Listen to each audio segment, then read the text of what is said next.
네, 안녕하세요. 반갑습니다. 오늘은 2026년 8월 17일 월요일입니다. 이 나라 독립기념일이에요. 한국은 8월 15일이 광복절인데 이 나라는 오늘이 독립기념일입니다. 어디에 계시냐? 부모님이 어디 계시냐? 왕이 어디 계시냐? 주가 어디 계시냐? 계시는 곳을 가르쳐주는 것이 계시입니다. 부모님도 연로하신 모친도 결국 어디 계십니까? 방 안에 계세요. 그렇죠. 방 안에 계십니다. 왕들도 나라를 통치하는 임금, 왕, 대통령 이런 사람, 회장, 사장 이런 사람도 다 안에 있습니다. 방 안에, 집무실에, 청와대. 부모님은 안방에 있어요. 어디 계시느냐? 그 계시는 곳을 알려주는 것. 그렇다면 전지전능하신 절대신은 어디 계시느냐? 전지전능하신 절대신, 신이 계시는 곳은 자기 방 안입니다. 마음 속에. 마음이라는 집무실, 마음이라는 청와대, 마음이라는 안방. 거기에 하나님과 성령과 성자, 삼위일체 절대신이 그 안에 존재하십니다. 자기에게 왕은 자기 자신이고 자기 정신이지 않습니까? 자신과 정신이 어디에 계십니까? 어디에 있습니까? 어디에 존재합니까? 자기 안, 마음속, 마음 안에 있습니다. 심정 안에 있습니다. 그 안에 들어가 있어요. 그렇죠? 자, 이와 같이 왕이 어디 계시는가? 주가 어디 계시는가? 신이 어디 계시는가? 자기의 지도자, 자기의 머리가 어디 있는가? 뇌도 안에 있죠. 그 안에 있는 곳, 그 계신 곳을 가르쳐 주는 것, 지시하는 것, 이게 바로 계시입니다. 방금 그것을 깨닫고 화면을 켰어요. 계시를 받아야 됩니다. 신의 계시. 자기 마음에서 영감을 받아야 됩니다. 우리가 흔히 쓰는 표현으로는 영감을 받는다. 그런 표현을 씁니다. 영감, 예감, 직감, 느낌, 감정. 자기 마음에서 미래의 것을 받는 거예요. 우리가 눈 뜨고 보는 현실은 모두 과거의 것입니다. 현실 아니면 과거. 미래의 것이 아닙니다. 미래의 것이 아니라고요? 그렇죠. 빛에 의해서 보이는 모든 존재물, 물질에 속한 존재물은 이미 과거의 것입니다. 보이지 않는 세계, 근원적인 세계는 영의 것입니다. 그것은 마음에 속한 구상 이전에, 현실이 되기 이전에, 어떤 걸 표현하기 이전에, 그 이전에 존재하는 우리 뇌, 머릿속에 들어가 있지 않습니까? 잠재되어 있지 않습니까? 그렇죠. 앞날에 일어날 것을 미리 예고합니다. 앞날에 점쟁이들도 점을 쳐요. 그러나 그들의 차원은 점치는 수준입니다. 점이 선이 아니지 않습니까? 선은 면이 아니고 면은 공간이 아닙니다. 그렇죠? 점에 불과한 것입니다. 그 많은 선에 무수히 많은 점들이 있는데 그 중에 한 점치는 점들이 모여서 선을 이루고 그래야 온전합니다. 선들이 모여서 면을 이루죠. 그래서 점쟁이들은 참 면목이 없어요. 왜요? 점을 쳤는데 그게 빗나가요. 많은 모래 알갱이들 중에 한 알갱이를 잡은 그 정도 차원입니다. 그렇죠? 태양 아래 반딧불, 태양 아래 촛불 그 정도 차원입니다. 귀신들이 알려주긴 알려줘요. 영들의 세계에서 힌트를 줍니다. 그것을 겨우 점만하게, 코딱지만하게 한 점 정도 알고서 과대 포장을 합니다. 사회에 속한 자들은 그렇습니다. 어마어마하게 온 산더미처럼 말을 쏟아붓습니다. 근데 겨우 그 산더미를 다 샅샅이 뒤져보면 겨우 몇 개밖에 없어요. 금 몇 개밖에 없어요. 어떤 경우는 아예 없어요. 허장성대라고 하죠. 큰 소리. 그런데 비었습니다. 핵이 없어요. 알맹이가 없어요. 쓰레기장에 쓰레기가 얼마나 많습니까? 그 중에 재활용품 몇 개밖에 없어요. 거의 쓰레기입니다. 이와 같습니다. 그러나 영감은 키와 같아서 작아도 위력적입니다.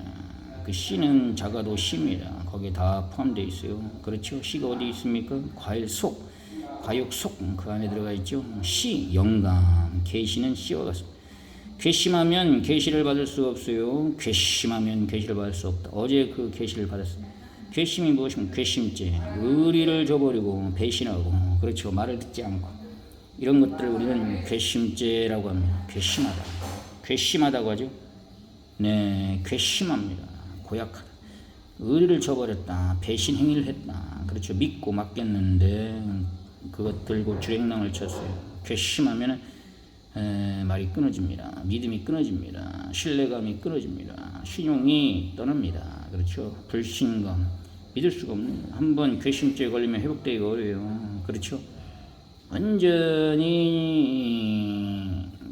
통에 자복하고 들어가도 회복 불가능합니다. 괘씸죄 한번 걸려. 왕들 앞에 한번 찍혀버리는 저놈은 괘씸하다, 고약하다, 무례하다. 그렇죠. 배신자다. 이 괘씸죄 믿고 전적으로 믿고 인정해주고 존중해주고 아껴주고 사랑해주고 전폭적으로 지지해주고 했는데 배은망덕하게 그것을 저버린단 말이냐. 이게 괘씸죄죠.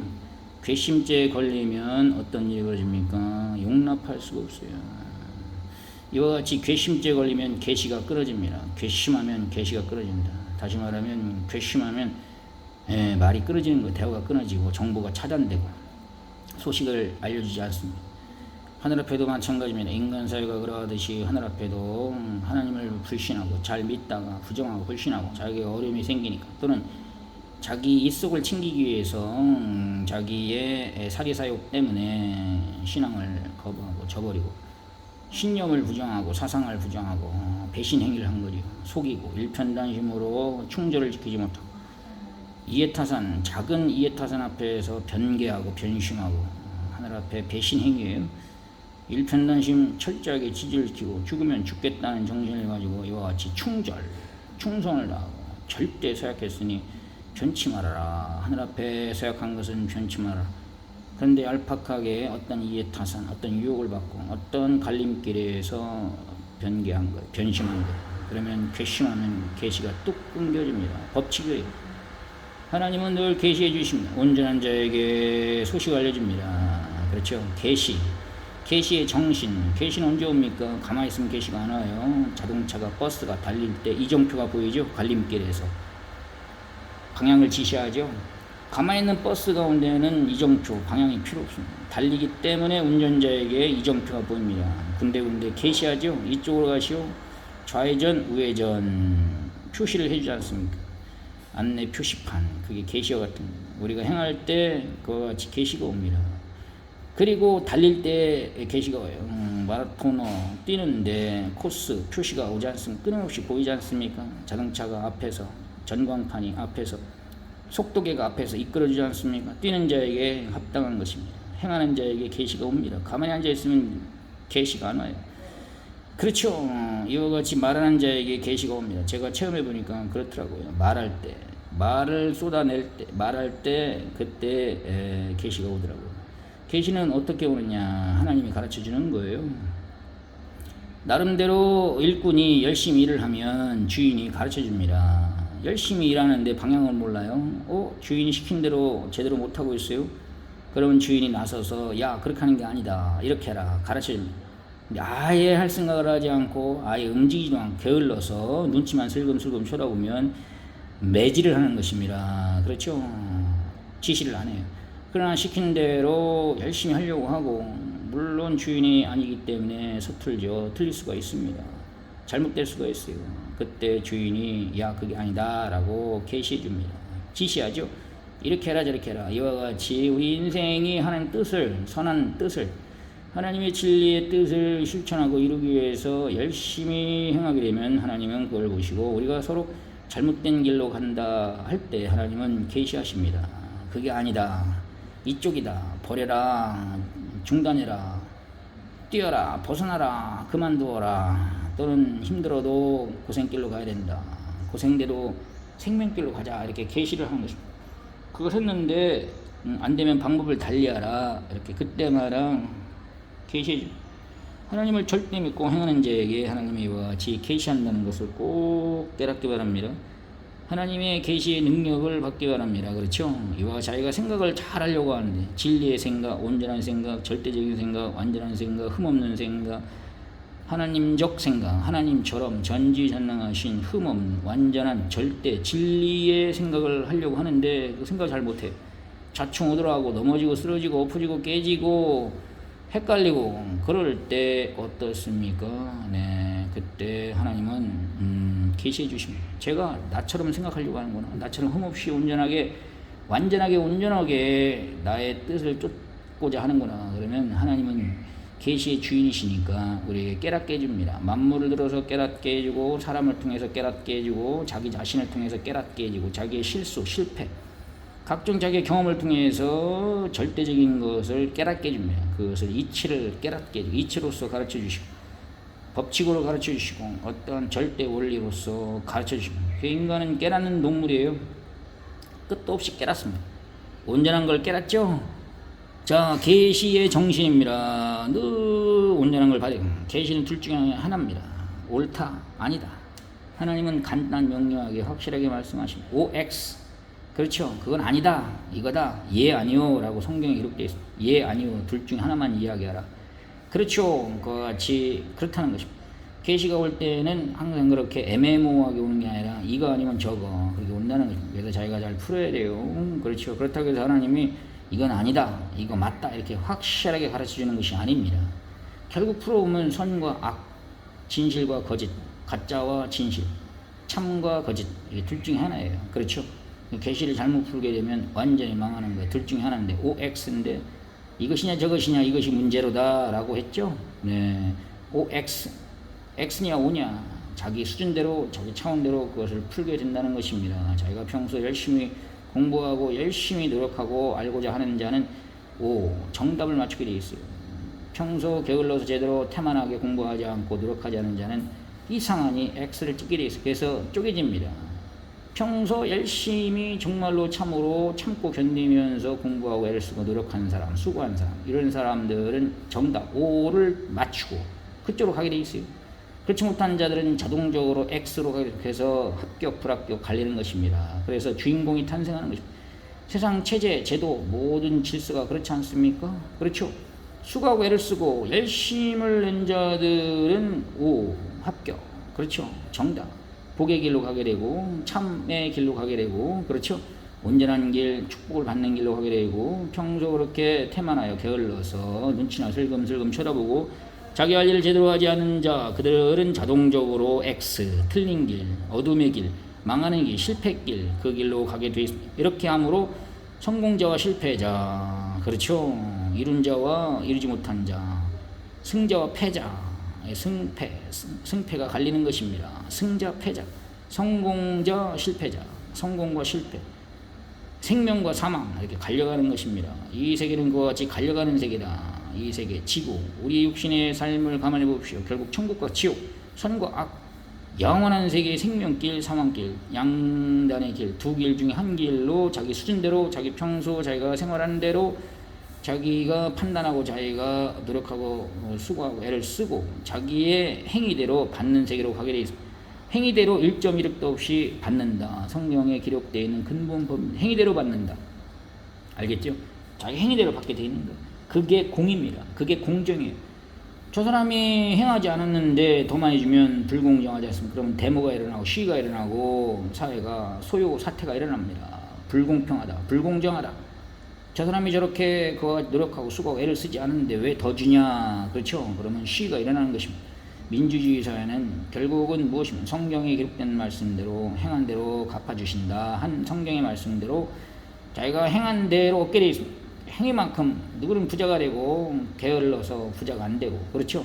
자기가 열심히 공부해서 지식인 아는 사람이 되고 그렇지 않아서 모르는 사람이 되는 것입니다. 이것이 바로 정의의 사회, 공정한 사회, 그렇죠. 어떠한 학벌, 어떠한 지연, 학연, 혈연, 어떤 간판, 술수, 수작을 써서 뒷구멍으로 그와 같이 뇌물 바쳐서 가는 세계는 후진국이에요. 선진국은 행위대로 갚아주는 세계로 갑니다. 행위대로 갚아준다. 알겠죠?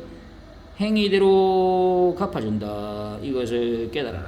그래서 하나님의 법은 행위대로 갚아주는 세계로 갑니다. 행위대로. 알겠죠? 그래서 행하라는 거.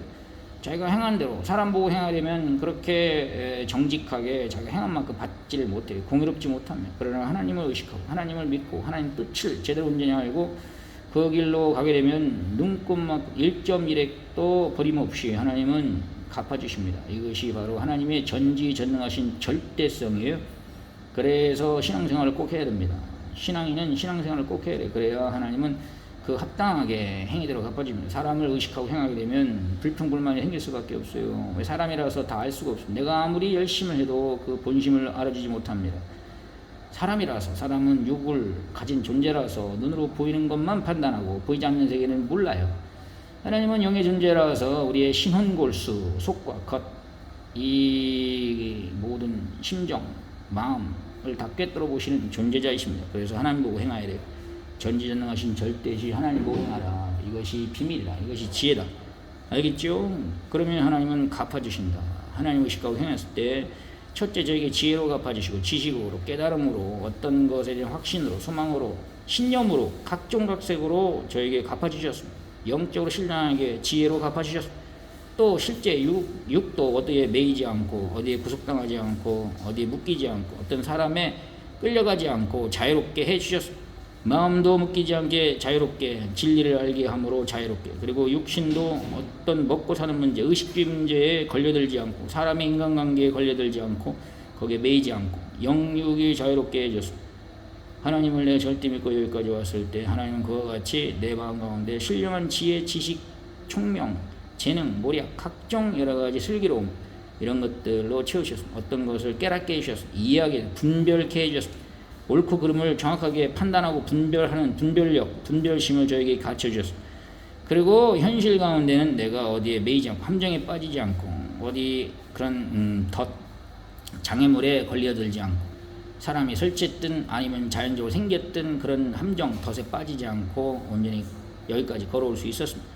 신앙이라는 것은 증명해내야 됩니다. 그렇죠? 이것을 오늘 깨닫고 기록하고 갑니다. 오늘도 부지런히 깨닫고 역시 계시를 받는 하루가 되길 바랍니다. 계시는 곳이 어디냐? 하나님이 계시는 곳, 그곳을 지시한다. 하나님은 안에 계시니 안에 있는 것을 가르쳐줍니다. 하나님을 가르치는 것이 바로 계시. 하나님은 우리 인생들이 영원한 세계로 영생을 누리도록 영원한 세계를 차지하도록 이 땅에서부터 과학을 통해서 과학자를 통해서 경제인, 정치인 각종 그 분야 센터의 상제를 통하여 그 때문에 합당하게 지시하고 가르쳐주시고 더 나아가 자기 자신을 통해서 자기가 맑게 알아들으면 자기가 똑바르면 그때마다 마음의 꿈으로 여러 가지를 통해서 가르쳐 주십니다. 이것을 꼭 깨닫기 바랍니다.